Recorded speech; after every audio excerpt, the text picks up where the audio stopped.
কিছু পাওয়ারফুল মন্ত্র, কিছু পাওয়ারফুল স্পিরিচুয়াল আধ্যাত্মিক জগৎ, কিছু গভীর দার্শনিক জগৎ আমরা এখানে খুব সংক্ষেপে এক্সপ্লোর করব এবং দেখি কি পায় জগৎ।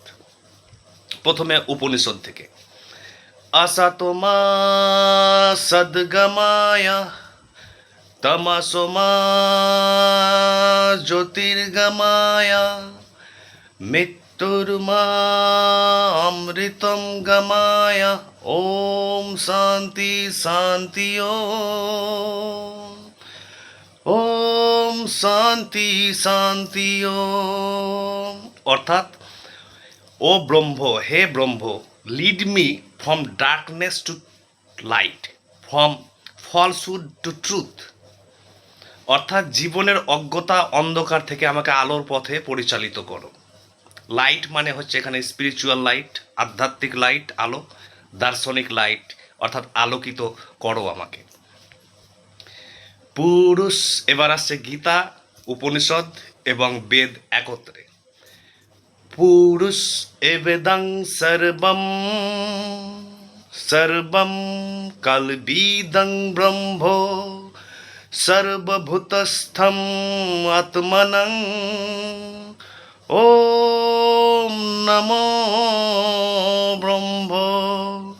পুরুষ এবেদং সর্বম সর্বম কালবিদং ব্রহ্ম সর্বভূতস্থম আত্মনং।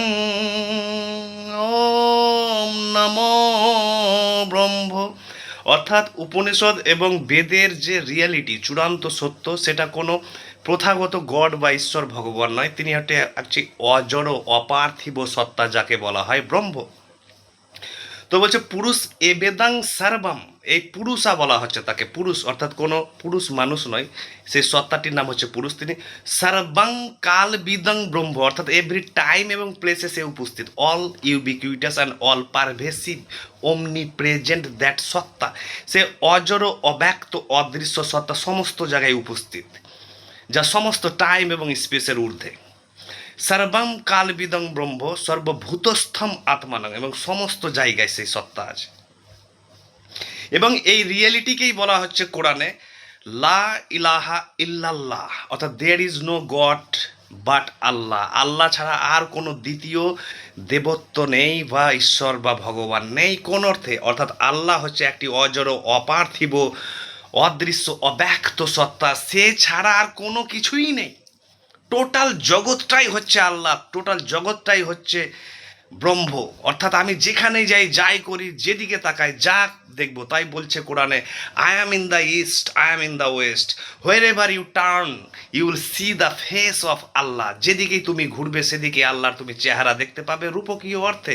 আমি পূর্বেও আছি, আমি পশ্চিমেও আছি, আমি সর্বত্র, আমি ওপরে আছি, আমি নিচে আছি, সর্বত্র অব্যক্ত হয়ে আছি, আনম্যানিফেস্টেড ফর্মে আছি, অদৃশ্য হয়ে আছি, সেই চালিকা শক্তি। তাই বেদ এবং উপনিষদের এবং কোরআনের এই আয়াত এবং এই মন্ত্রা একই রিয়েলিটির কথা বলছে।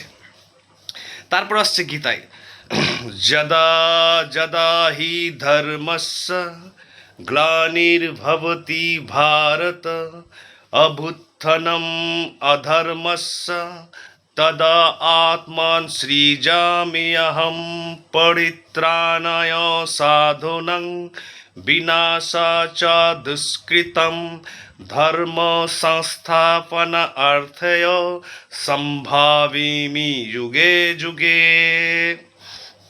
অর্থাৎ এখানে আমরা জানি এটি খুব জনপ্রিয় গীতার একটি লাইন, বেশ জনপ্রিয়, পপুলার, অলমোস্ট সবাই জানেন আপনারা।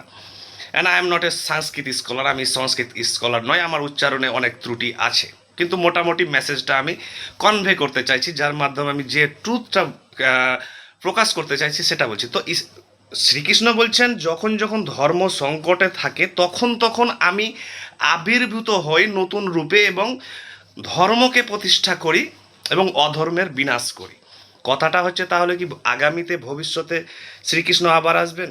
কথিত আছে, পুরাণে আছে, ভবিষ্য পুরাণে, এবং অনেক হিন্দু অনুগামীরা বিশ্বাস করেন যে আবার তিনি আসবেন ভবিষ্য পুরাণে এবং কল্কি অবতারে এবং সমস্ত জিনিসকে তিনি ঠিক করবেন, ধর্ম প্রতিষ্ঠা করবেন, জিনিসটি কিন্তু আক্ষরিক অর্থে এটা নয়। অর্থাৎ ঈশ্বর ব্রহ্ম, সেই সত্তা, সেই আল্লাহ, সেই অব্যক্ত জগতের যত রকমের অংশ আছে সমস্ত কিছু এই প্রকৃতিতে ব্যালেন্স করছে, সেটা সমাজ, রাজনীতি, পরিবার, প্রকৃতির ইকোসিস্টেমে, ওয়েদারে, ক্লাইমেটে, সমস্ত জায়গায় তিনিই আছেন।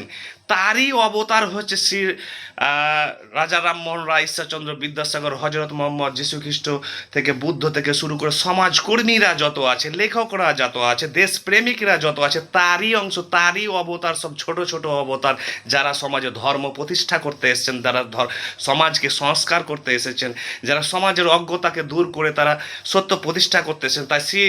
তাই স্বামী বিবেকানন্দ, শ্রী অরবিন্দ থেকে এরকম যত আছে, কবির থেকে শুরু করে যত পৃথিবীতে মহাপুরুষরা আছেন, তারা সবাই তারই অবতার, এবং তারা সেই ধর্মই প্রতিষ্ঠা করতে এসেছেন, অর্থাৎ জাস্টিসই হচ্ছে ধর্মা, অর্থাৎ ন্যায় প্রতিষ্ঠা করতে এসেছে সমাজে, তারপরে শান্তি শৃঙ্খলা ফিরিয়ে নিতে এসেছে। তাই যত রকমের সংগ্রাম আমরা দেখছি, সাহিত্য, দর্শন, বিজ্ঞান, রাজনীতি থেকে শুরু করে, সোসাইটিতে থেকে শুরু করে, সমস্ত ফিল্ডে যত রকমের ভালো মানুষরা জন্মগ্রহণ করেছেন, তারা প্রত্যেকে হচ্ছে ঈশ্বরের অবতার, তারা ধর্ম প্রতিষ্ঠাই করতে এসেছে। যে এই জিনিসটি জানতে পেরেছে, তিনি বুঝতে পেরেছেন এই গভীর অর্থটি, যে আমি যুগে যুগে জন্মগ্রহণ করি, তিনি ভবিষ্যতে কিন্তু আবার রথে চেপে বা আবার কুরুক্ষেত্র হবে এরকমটা মোটেই নয়। এটা রূপকীয় অর্থে ব্যবহৃত হয়েছে, যার অর্থ হচ্ছে যে সমাজে ব্যালেন্স করার জন্য সর্বদা পজিটিভ এবং নেগেটিভের ফোর্স কিন্তু ইন্টারপ্লে হতেই আছে, আর এই খেলা অনন্তকাল ধরে চলবে।